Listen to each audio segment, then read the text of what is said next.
Começa agora. Diário Econômico. Um oferecimento do Canal Rural. Uma análise das principais informações que impactam os mercados, a economia global e do Brasil. Apresentação Marco Caruso. Bom dia, pessoal, tudo bem? No filme clássico sobre o mercado financeiro chamado Wall Street, lá de 87, o Gordon Gekko, que é o personagem do Michael Douglas, um clássico também, solta a famosa frase: "O dinheiro nunca dorme". Mas uma jabuticaba nossa é que o dinheiro dá uma dormidinha aqui sim, já que os mercados no Brasil não operam de forma ininterrupta, certo? E aí, a cada feriado, como no carnaval, fica aquela preocupação dos traders e dos investidores de como vai estar o mundo na nossa volta. E aí, a gente vai pro bloquinho posicionado ou não? Mas tem vezes que essa jabuticaba não é de toda ruim. A ressaca do CPI, a inflação americana que veio mais salgada e saiu agora na terça-feira e chacoalhou os mercados lá fora, não foi tão ruim assim para os ativos brasileiros no retorno. Digamos que deu tempo do Engov fazer o seu efeito. Inclusive porque, outra jabuticaba nossa, o Brasil inventou esse conceito de meio feriado na quarta-feira de cinzas. E aí, ainda na parte da manhã de ontem, um diretor do Fed ajudou dizendo que é importante não se ficar se julgando a tendência da inflação a partir de um número só de um mês, e que a meta de 2% do Fed se baseia no PCI e não no CPI, que é um outro indicador de inflação. Outra que veio a público tentar acalmar as coisas foi a secretária do Tesouro dos Estados Unidos, que é a Janet Yellen. Para ela seria um tremendo erro ficar se concentrando em pequenas flutuações de preços e não enxergar as tendências maiores e de longo prazo. E para ela a inflação está caindo de forma decisiva, palavras dela. Enfim, os dois tentaram dar uma minimizada nesse dado mais alto, só que de qualquer forma o mercado empurrou o cenário básico de primeiro corte de juros por parte do Fed lá para junho. Lembrando que já chegou a ser março essa discussão.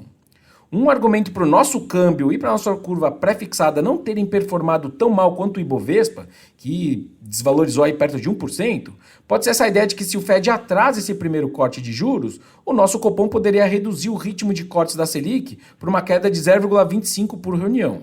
E juro caindo mais lentamente aqui ajuda na nossa moeda, ajuda na nossa renda fixa pré, mas atrapalha a bolsa.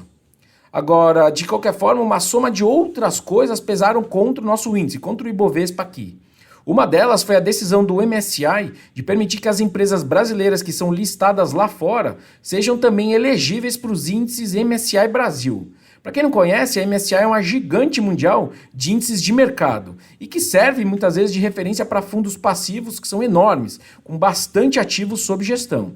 Então isso pode criar uma pressão compradora significativa para os papéis dessas empresas brasileiras que estão listadas lá fora, só que acaba diminuindo a atratividade da bolsa brasileira na margem, que não tem essas ações listadas aqui, né? A outra que pesou contra o Ibov foi a queda do petróleo, depois dos estoques terem subido nos Estados Unidos, mesmo com a sequência de notícias ruins no fronte geopolítico. A taxa de utilização das refinarias americanas está caindo há umas 5 semanas seguidas no inverno, o que não é um bom sinal de demanda por petróleo.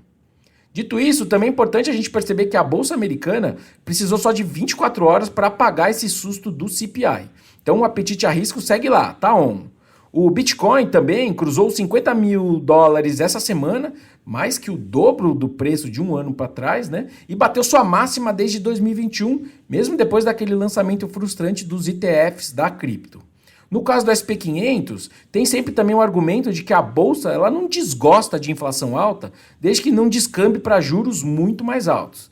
E basicamente também porque as empresas grandes elas conseguem repassar custos na época de inflação alta, então a bolsa ela tem que ser vista como um ativo nominal também. Ela anda positivamente com a inflação, de novo, desde que essa inflação não descambe e precise chamar juros bem mais altos, que não parece ser o caso agora. Então uma conclusão disso tudo, que não é muito diferente do que a gente já tratou por aqui, né? É que essa última pernada da inflação global rumo às metas dos bancos centrais, ela é mais brigada, como nos últimos quilos de uma dieta, como eu costumo lembrar. Bola dividida, então, é mais razoável então, a gente supor que os juros caem depois do que antes e menos do que mais, quase que independente do país que você esteja pensando.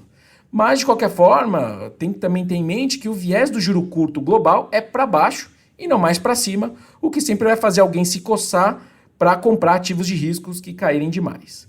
Por hoje é isso, turma. Bom dia, bons negócios e sorte sempre. Você ouviu? Diário Econômico.